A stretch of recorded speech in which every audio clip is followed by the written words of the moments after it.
In today's video, I'm going to share with you an inspirational story of my client Kathy Lee on how she lost 33 pounds, reduced 10 inches around her waist, and healed her diastasis recti, and just get back into the things that she enjoyed before baby.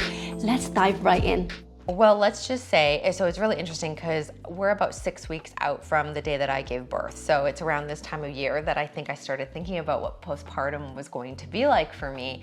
And I had all of these plans. I envisioned that I was going to do cartwheels out of the hospital. Just in every fiber of my body, I felt like, yeah, I'm going to give birth. I know I'm going to have a baby and it's going to be hard to take care of a baby, but otherwise I'm going to be able to do whatever I've been able to do and nothing is going to stop me, because all I could think about is if Heidi Klum can walk the Victoria's Secret's runway at 3 weeks, well, I surely can get up in front of people and talk and do my speaking engagements and go out to eat and have dinners and this and that. That's what I thought it was going to be like. And then what happened?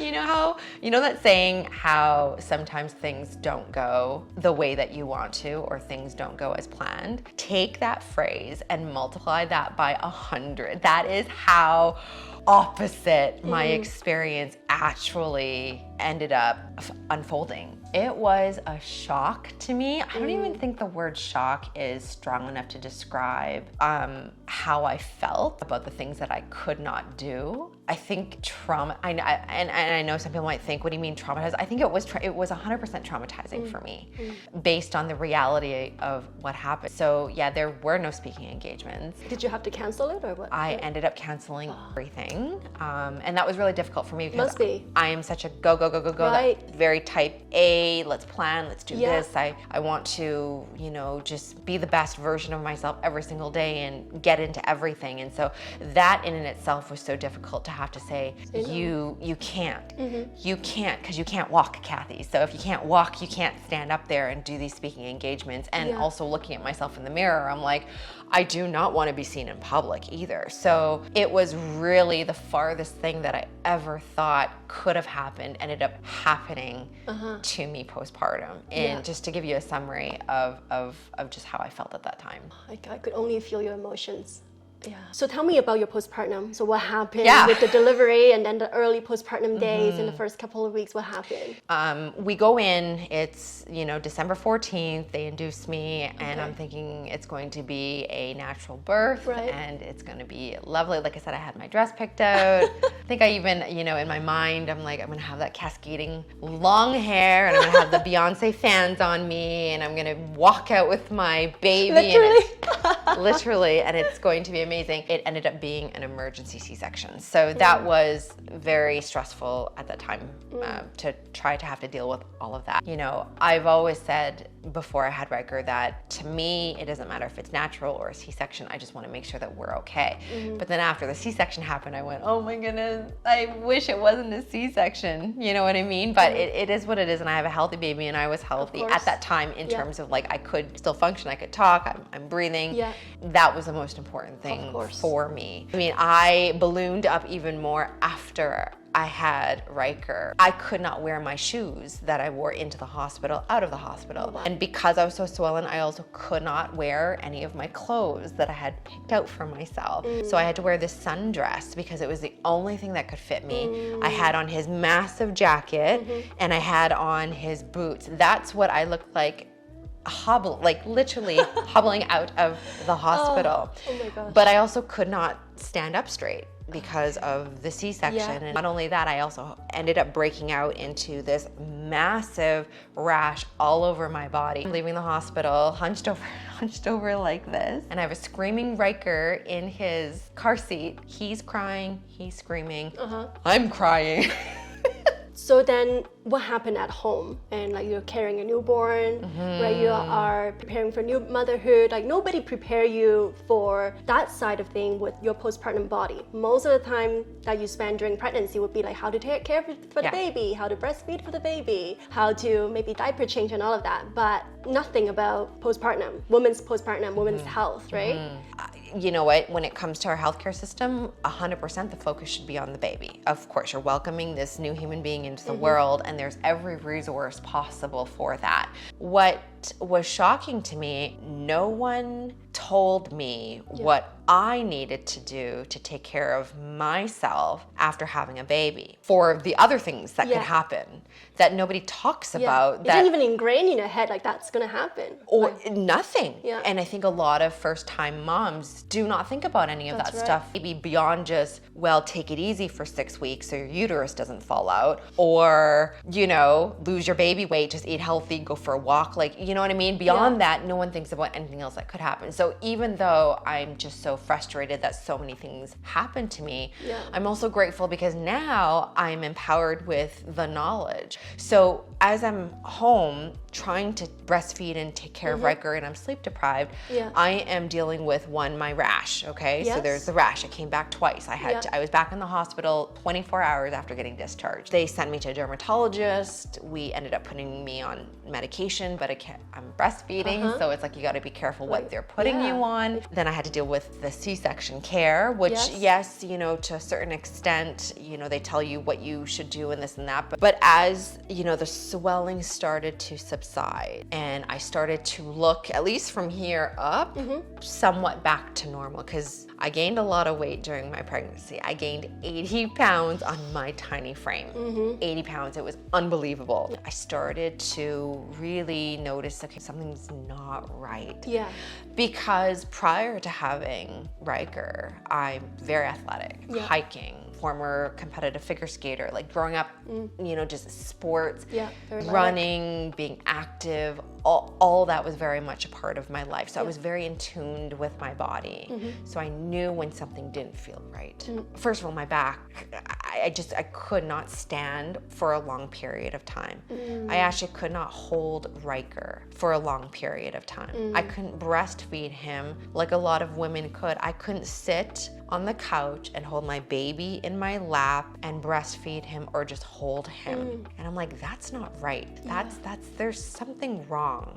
I couldn't get up and out of bed properly without the feeling of my gut spilling out of my abdominal cavity. Like, what is that? So when I would get out of bed, I would actually have to hold myself and like scoop up my stomach, which was still out to here. Like I still looked 6 months pregnant. I remember having that first call with you and you showed me your belly and I was like, wow, I don't even know what my mental state was when I had that call with you, Becky, but I think I was on the verge of desperation. And I just went, I need help. Like I need help. Something is wrong. But yes, I felt like my stomach was out to here. I still looked 6 months pregnant while everything else was coming down. But it was the feeling of my gut spilling out of me. And it just, you know, I had to hold myself in. I'm like, that's not right. So I remember calling my girlfriends who had C-sections, who had natural births. We have no idea what you're talking about, Kathy. What do you mean? I'm like, okay, you guys are scaring me. Like, you've never felt this way. Like, this is not normal. I'm at 12 weeks and I can't get out of bed. I can't get up off the floor properly without like having to hold on to things. You know, I'm like, I can't function. I can't do normal things, let alone be able to bond with my baby. I'm like, I don't know what's going on. I even went to my doctor, lovely, but she went, oh, well, this is normal. This is like, you know, don't worry, give yourself some grace. I'm like, it's been 12 weeks. And giving the word, give yourself grace, I get that. And I want to put some weight into that phrase. But if there's a plan and I know what's going on with me, then okay, I'll give myself some grace. But if I'm sitting here and no one knows what's going on and I'm telling you that something's not right, and you don't know, and you tell me give yourself some grace, I have an issue with that. And I don't fault anyone, because I understand now, knowing what I know, that not a lot of people know about this. It's a profound gap in our healthcare system that we do not put more effort into women's health, especially when 100%. So many women give birth every single day. This should be routine. But yes, I kept advocating for myself. I started doing research. I started looking up, why do my guts feel like it's coming out of my stomach? Like, things like this. And then I started this word, diastasis recti, started popping up. I'm like, what is that? Yeah. What is this? What is, I couldn't even pronounce it at the beginning. It was Right. diastasis rectus. It's not even in my dictionary, That's right? what I mean. I'm like, what language is this? And I started looking up, and then of course the algorithm is now following exactly what I'm looking up. So I started getting all these people talking about it, videos, and I'm like, I wonder if that's what I have, because that's, and then I started seeing women's stomachs, and I'm like, that's what my stomach looks like. So I'm like, okay, I think we're getting somewhere here. It's a shame that I have to do this myself though, but I think this is what it might be. So I went back to my doctor. I'm like, I want an ultrasound. I want an ultrasound, and I want someone to look in to see if I have a gap. And so yes, we booked the ultrasound, and lo and behold, there was a gap this wide in my stomach. So I'm like, okay, now I know what it is. Now it was. Now you can put a name to your condition. It is such a shame in a way. It's like, in Canada, first world country, like why? How come at least there's no reading material for the things that could happen to you? And I don't mean to say that, well, now we got to cover absolutely everything that could happen to a woman after birth. I'm not saying that. No. But diastasis recti happens to a lot of women. It is common. It's very common. Why isn't that the protocol that at least we would have the education around that, right? Now I'm like, okay, how do I fix myself? Yeah. I saw your ad and I'm like, okay, you know what? There's something here. I'm gonna, you had said something like, if you want to learn more, send a flame or DM me or whatever. So then I just did. And then I left it because I was like, I don't know if this is the person who knows, or I don't know if I should work with this person. I don't know if I actually need, you know, or if I can get help for this, or do I have to get surgery? Like I'm thinking about all these. You don't know. Yeah. And then you then sent me a message, and your message. I was thrilled. I'm like, oh my God, Kathy. I don't really know you, but I looked up your profile. I'm like, wow. Right, you contacted did. me. And you messaged me right away, and you were basically like, hey, how are you? And I mean, I wasn't doing good, but I was like, I'm great. And then I just left it. I didn't pursue, but you then messaged me. So you reached out, and then you're like, why don't you book a call with me? So I'm like, you know what? I'm just gonna go ahead and do it. So I remember it was in the evening. It was at the very start of March, and we had like an hour-long conversation. And I think that was like the very first time since I gave birth to Riker that I could explain how I felt and have someone on the other side go, oh yeah, I know exactly what you're talking about. Yeah. But I remember explaining to you how frustrated I was and what my goals were, that you were like, yeah, 100%. Let's do it. And that's exactly what I needed to hear. I needed to hear that. I needed to hear. Possible. That's what I mean. It's possible. I know what you're going through. I've been through it. I understand your challenges right now. I hear you. I see you. It's possible. We have a plan. And that was like the light in my darkness. That was like that little flickering light that I went. Yeah. Right? What was your husband saying like during this time? Like, I'm sure he was very supportive of you. Like, did he? Yeah. Like, how did he feel? Like seeing you like that? He felt really bad, right? He felt really bad because he couldn't understand what was going on with me either. He actually had to take a medical leave and stay off work to help me because he had to take care of me. So our struggle started from day one. And then so it was struggling to get pregnant, then having a very difficult pregnancy, to now an even more brutal postpartum. When I'm like, okay, now there's potentially a plan. I need to now hunker down, double down, let's go. So I don't know if you felt it, but in our conversation, I knew right there. I said, if this is an investment, it's an investment into me. I need to start moving, and I need to start doing something with someone who knows what I need to do. But you basically were like, it's go time the next day. And I also felt in every fiber of my body, this is not something that I could do on my own, because I'm not educated in how to deal with this. And I knew that I couldn't just go to the gym and start doing crunches and start doing like high intensity kickboxing. I knew I couldn't do that. But I also knew that I just didn't have the time to go and research how to fix myself. I have a newborn. I needed someone to just put together a program that I don't have to think about, that every day you just tell me what I gotta do and tell me what I gotta eat. And that's what I found in you. So that's why it worked for me. Like that's what worked for me. Great. right? The very first day. So past the measurements, past the videos, the breathing. And I will say that was really difficult for me to have to look at my body like that. That was finally, for the first time, you have to take a picture of yourself or have your husband to take a picture for you, right? It was a very humbling moment. You know, it was very emotional for me because I'm looking at myself and I'm like, I don't even recognize myself. Never mind, like, you know, like missing out on a lot of things with my son, but I'm like, I don't know who this girl is, you know, and especially you have beautiful makeup. I know, you know what I mean? But it's just like, I'm looking at myself and I'm looking at my stomach and I'm looking at everything and I'm just like, oh my God, like I know that this body is incredible and it got me my beautiful baby, my baby that I wanted so badly, but I'm like, wow, like this is hard to look at. But I believe it's so important that you do look. You have to look because you have to see where you're starting from. It is. To hold yourself accountable so that you can see the progression. Because when you see the progression, that is what helps you continue to stay motivated. Because I will tell you, and I know that when people look at me now, Becky, they're like, you don't even look like you had a baby. Oh my God, you bounced back so fast. And I know sometimes you can hear those words and you might think, oh, that's a great compliment, but nobody knows except for you what I've gone through to get to that point. And now when I look back, it is the most difficult thing that I have ever gone through, ever. Even through the infertility stuff.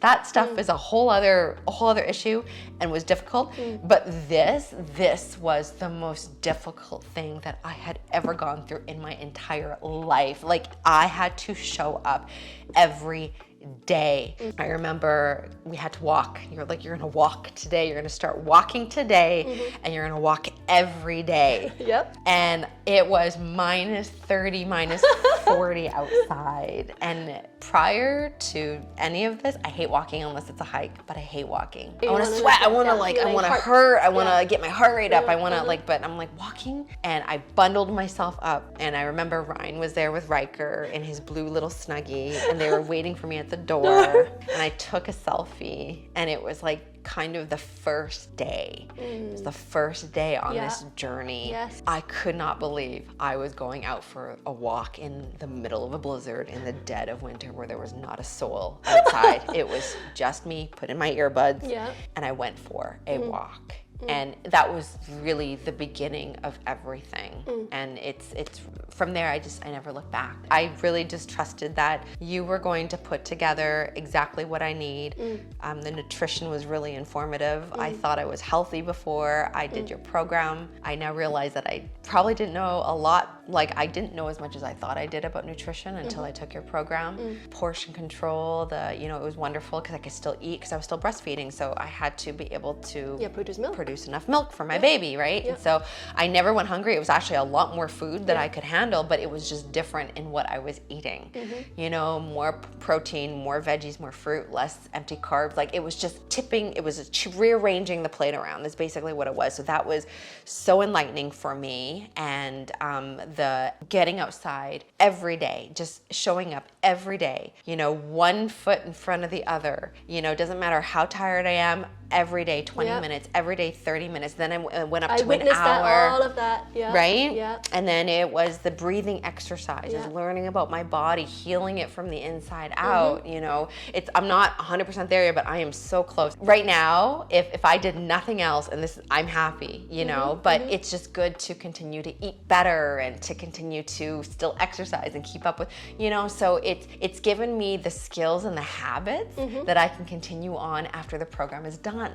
But yes, I started, I never looked back, and the transformation has, like I said, I always say that you have given me my life back. Thank you. With your help, and it just, to me, I'm going, why didn't I know about this? Diastasis recti would have happened to me no matter what. I cannot change that, and that's okay, right? But the suffering and the stress that I had to go through prior to finding you, that could have been prevented. To question whether or not I could ever hike or walk or carry my baby, play with him, to question if I could ever do that again, that's devastating. Yeah, I knew that from the beginning. You were trusting the process.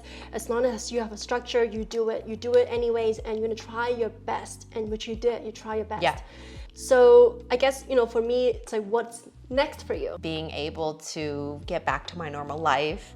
I've done a number of speaking engagements now while I'm on maternity leave, and I'm back on stage because, you know, to be in front of people, it's very difficult when you are not feeling your best and you're not looking your best and you know you're not showing up as your best. That I'm already doing. I have a keynote, and, you know, so it's great to be able to go out and show up and be in public. You know, I went to a few parties, and so I'm doing a lot of that now, going out for dinners with friends, you know, going on vacation, getting into a bathing suit. Yes, I saw that photo. Things like that, right? Like, I am actively doing the what's next. So in terms of from this point on, I want to continue, you know, to keep up with the habits the good habits that I've learned from you. I'm so proud of you. I always say, like, nothing happens to you, but everything that happens for you for a reason. Yeah, I mean, of course you didn't expect any of that, not even the slightest chance you expected it, but like, look at you now, you're able to share, you're able to bring light to other people, you're able to inspire so many moms around the world. Like, that's why I wanted to talk to you. I know early on, I was like, I don't want to talk to anybody. Right, I'm like, okay, no problem. No, I respect your privacy, 100%. I respect, not just you, like everybody. Everybody, of course, of course. I was like, no, I need to just focus on me. I don't want to be anyone to know.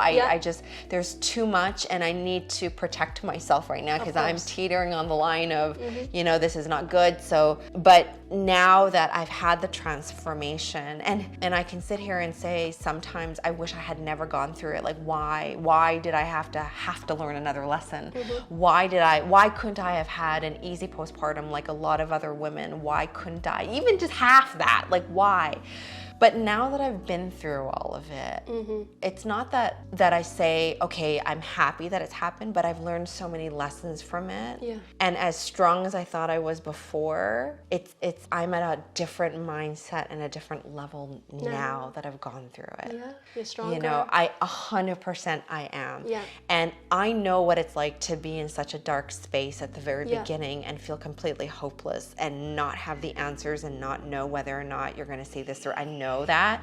And so for any woman right now who is in that state for whatever reason, whether it's DR or anything else, I see you, I know what that's like. But if you get the right supports in place, and if you show up for yourself and you commit, and it doesn't have to be perfect, because I certainly wasn't perfect. Remember, there were weeks I'm like, I don't even want to weigh myself right now because I've eaten a lot of junk this week, but you just reset and you keep going. It doesn't matter if you have a couple of setbacks, you just keep going. As long as the momentum is still in the forward direction, you will see progress. So to then see where I'm at now, I can tell women with so much confidence that, like, if you just stick it through, okay, if you just every day wake up and you just do a little bit, okay, you will get to that end goal and you will get your life back, and you will look at that and you will be so proud of how much you've been through and how much you were able to overcome that you never thought you could. Yeah. Yes, I want to be part of, you know, the movement to educate more women. That's exactly the message I want to send out. That's right, exactly what you're doing. Like, and I'm so grateful for people like you, Becky, who, because I know you went through the same struggles, and you're like, I'm going to do something about it. Yep. I'm going to create a program. I'm going to coach women because there's no support out there for them. So I'm going to do something about it. Yeah. You know, and for me, if I have a small part in just sharing my story, then I feel like that this was worth, not just to get myself back together and healthy and to be there for my son, but that there's a bigger purpose out there for why I went through what I went through. Yeah. Right? Oh, I'm so proud of you. Congratulations, Kathy. You. Oh, my goodness. Thank you. I hope you enjoyed today's story. Kathy is so inspiring. Now, if you're wondering whether you can heal your own diastasis recti, and I'm sure you can. Now, you just wanted to have a more one-on-one customized approach on your nutrition and exercise, let's go to www.tummywarrior.com and click to learn more and click apply to book a call with either myself or my team to learn more about your situations, to see where you're at, and then we can map out that journey for you, and let's get started on your own fitness transformations. And I want you to be my next story here. Talk to you soon. Bye-bye.